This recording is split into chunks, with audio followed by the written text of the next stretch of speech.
So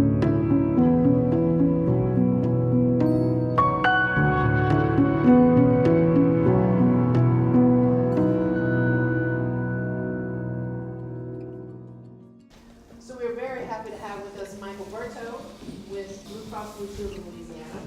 First thing I want to do is thank you guys for having me again. I want to point out a couple of things to you. One of the things that the ACA did, the ACA created a new federal regulator for the individual market and small group market, 2 to 50 size companies, called the CISO, Center for Consumer Information and Insurance Oversight. We now report to them, and every time we design a health plan, they have to enter it into this federal system that screens the plan and makes sure it's legitimate for us to sell. It's called HIOS, right? And they created all that under the ACA to impose a national standard on the individual market.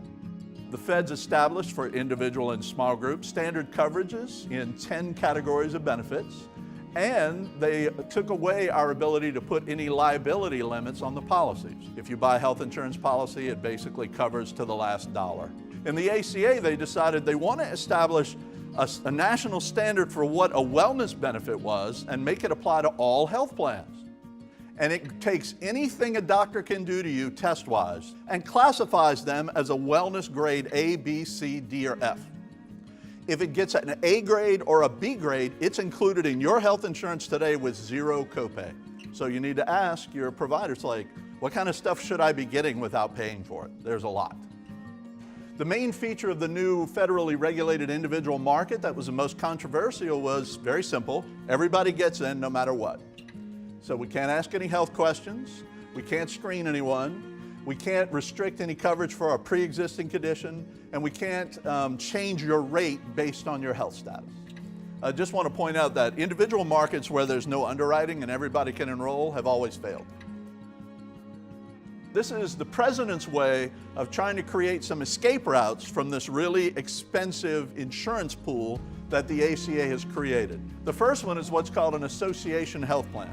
Do you remember me saying that if your company has less than 50 employees, you're operating in a federally regulated market and you have to buy a federally approved plan. If you have more than 50 employees, you don't.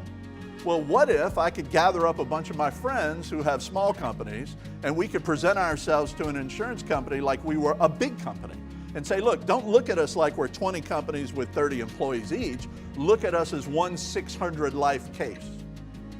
And then the insurance company would have to have an incentive to say, okay, you can now have access to the unregulated part of the market, which gives you a ton more flexibility and better rates. Would you like that? That's called an association health plan. Another, how about redefining the individual policy so you could get a tax break when you buy individual coverage?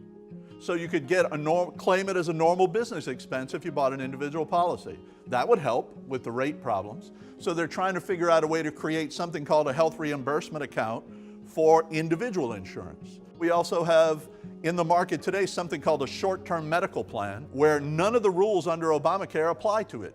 It doesn't have to cover the 10 categories. It doesn't have to be, no questions asked insurance. But they're limited under the law to 90 days. You can't keep it more than 90 days. What if you could keep it a whole year? What if you could have a policy like that for a whole year? Just remember, all solutions may not lie with the federal government. This is Fred Thompson. You might remember he was an actor and a senator from Tennessee after being in Hollywood for 30 years. He went to DC for 6. After 2 years, they interviewed him. They said, how do you like DC? He said, frankly, after 2 years in Washington, I long for the sincerity and realism of Hollywood. So if you're counting on DC to solve your problems, you might want to think that out a little deeper.